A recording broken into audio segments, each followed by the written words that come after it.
சின்ன பொண்ணு 5-6 பாத்திரம் தானே கிடக்கு, நான் கழுவிக்கிடுதே மீதிய, நீ போய் அடுப்பு வேலையை பாரு போ. ஓஹோ, எங்க அங்க இருந்து உங்க அம்மா பாத்துட்டு இருக்காங்க, ஏதாவது யாசப்படுறாங்க என்ன? அதெல்லாம் எங்க அம்மா ஒண்ணும் சொல்ல மாட்டேன் சின்ன பொண்ணு, போ. சின்ன பொண்ணு எங்கம்மா போற? நீ வாஷிங் மிஷின்ல போட போறேங்க. கொண்ட நான் வாஷிங் மிஷின்ல போடுதே, நீ வேற வேலை இருந்தா போய் பாரு போ.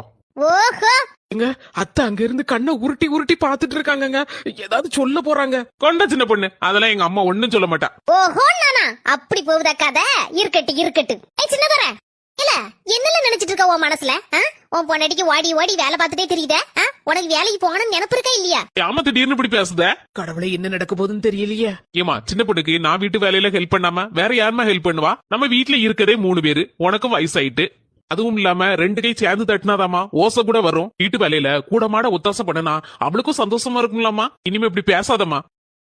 இதே மாதிரி ஒவ்வொரு ஹஸ்பண்டும் புரிஞ்சுக்கிட்டா எவ்வளவு நல்லா இருக்கும்.